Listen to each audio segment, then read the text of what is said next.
6.5啊！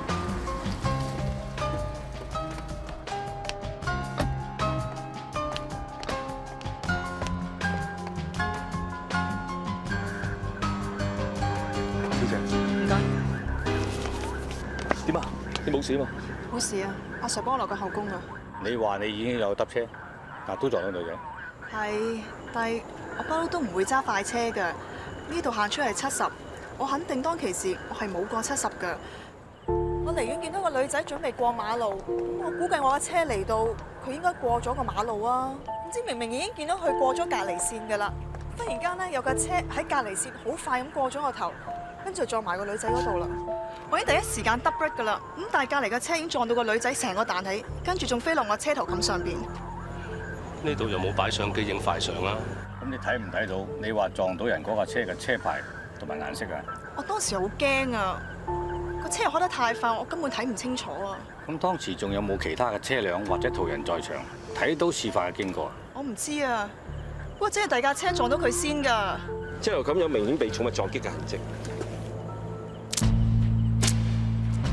擋風玻璃嘅血跡應該屬於死者。肇事車輛嗰條行車線有好明顯嘅剎車胎痕，隔離嗰條行車線有一啲剎車嘅痕跡都冇。絲巾上邊嗰啲唔似普通嘅污跡，係咩嚟嘅咧？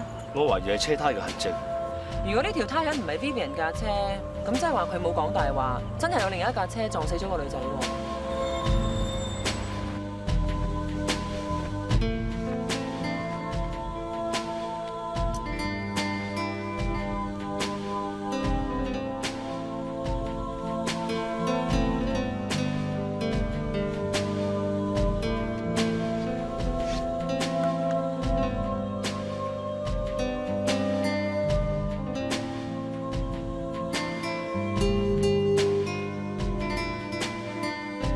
添 Sir，呢一幅就係肇事車輛揾到嘅車友樣本，而呢一幅就喺死者嘅衣物上邊揾到嘅車友樣本，好清楚見到佢哋有4層油，分別係紅油、光油同埋2層防鏽漆。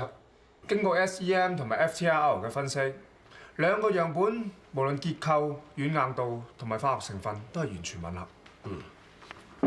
入嚟啊！點啊？係咪重組咗絲巾上面嘅胎痕啊？正如你所料，絲巾上面嘅污跡的確係一條胎痕，而且同 Vivian 架車嘅胎紋係完全吻合。阿 Jeff 都證實咗，肇事車輛擋風玻璃上面嘅血跡係屬於死者嘅。而家所有嘅證據都指向你方你嘅朋友，會唔會係你個朋友真係撞到人，然後唔敢認啊？唔會啊 ，Vivian 唔會講大話㗎。佢話死者先係俾另一架車撞到，再彈去佢度嘅。咁所以死者衣物上邊有 Vivian 架車嘅油，亦都好合理啊。但係到而家，我哋一啲證據都揾唔到係有另外一部車嘅喎。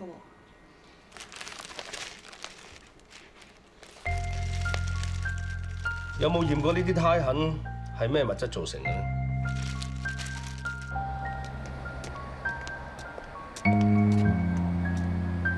係呢個。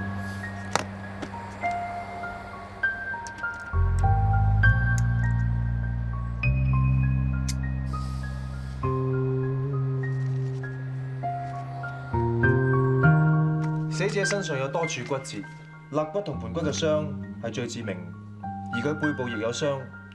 相信死者係唔止俾撞擊過一次咁簡單。Vivian話喺事發嘅時候，死者係俾另外一部車撞到先嘅。照你咁講，真係有呢個可能性。啱啊！通常一個人喺揸車嘅時候，如果撞到人，下意識第一個反應就係剎車。基本上唔會好似呢單 case 嘅死者咁，喺佢身上同時出現2處好似第一下被撞擊到咁重嘅傷。咁即係話呢個死者好有可能係先後俾2架車撞過。冇錯。我係根據將軍澳車禍嗰單 case， 將嗰度嘅彎位、路面嘅寬窄度同埋死者嘅身高體重所有嘅資料輸入晒電腦裏邊，模擬翻當日車禍發生嘅情況嘅。大家睇睇，呢架咧就 Vivian 架車嚟嘅。正常嚟講，當個司機發現可能撞到人嘅時候，佢就會響安同埋剎掣。啱啊！我哋喺現場的確見到 Vivian 剎車嘅胎痕喎。就算冇響安咧，急剎車咧都會發出清響嘅，咁會令到咧過路者咧會產生警惕，而佢就會下意識咁樣轉身。 有冇驗過呢啲胎痕係咩物質造成嘅咧？呢架咧就 Vivian 架車嚟嘅。正常嚟講，當個司機發現可能撞到人嘅時候，佢就會響安同埋剎掣。啱啊！我哋喺現場的確見到 Vivian 剎車嘅胎痕喎。就算冇響安咧，急剎車咧都會發出清響嘅，咁會令到咧過路者咧會產生警惕，而佢就會下意識咁樣轉身。如果真係咁樣撞法咧，就可以造成 Vivian 嘅車嘅頭冚嘅凹痕。但係照咁睇，正常嚟講應該係前邊有傷㗎，但係死者反而係右邊有傷。如果佢冇轉過身咁又點咧？咁我哋試下個過路者根本就唔知有車衝埋嚟，而佢冇轉身啊！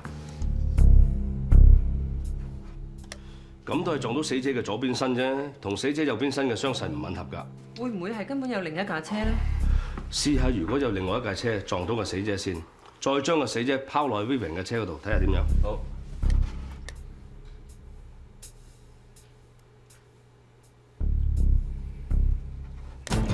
咁即係話個死者俾隔離線嘅車撞到個右邊身先，再反彈落去 Vivian 嘅車嗰度。咁就可以解釋到點解死者右邊身有傷痕，而同時背部亦都有被車撞過嘅傷痕。我哋咁樣推斷，同 Vivian 所講嘅就非常吻合。咁即係話真係有第二架車 hit and run。其實一點我一路都唔係好明白嘅。如果有另外一架車先撞到死者嘅話，點解 Vivian 架車嘅車身車油同死者身上邊嘅衣物車身車油咧係完全吻合嘅咧？只有一個可能性，就係呢兩架車都係同廠、同型號，仲有係同顏色嘅添。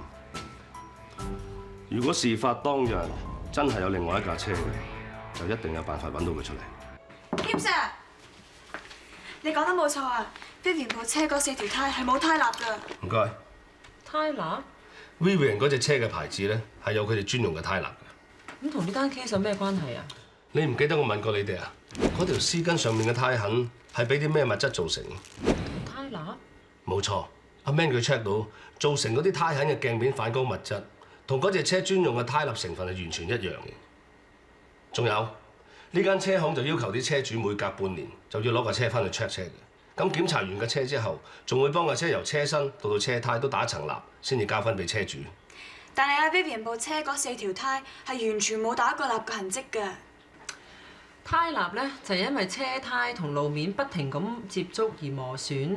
咁而家喺死者嘅絲巾上邊就發現到有胎蠟，咁即係話嗰架車係啱啱做完 check 啊冇耐。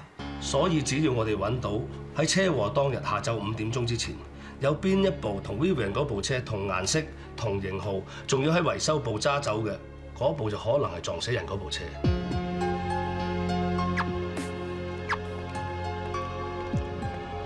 先生，我哋係交通意外調查組嘅，請問你架車係咪整過嚟啊？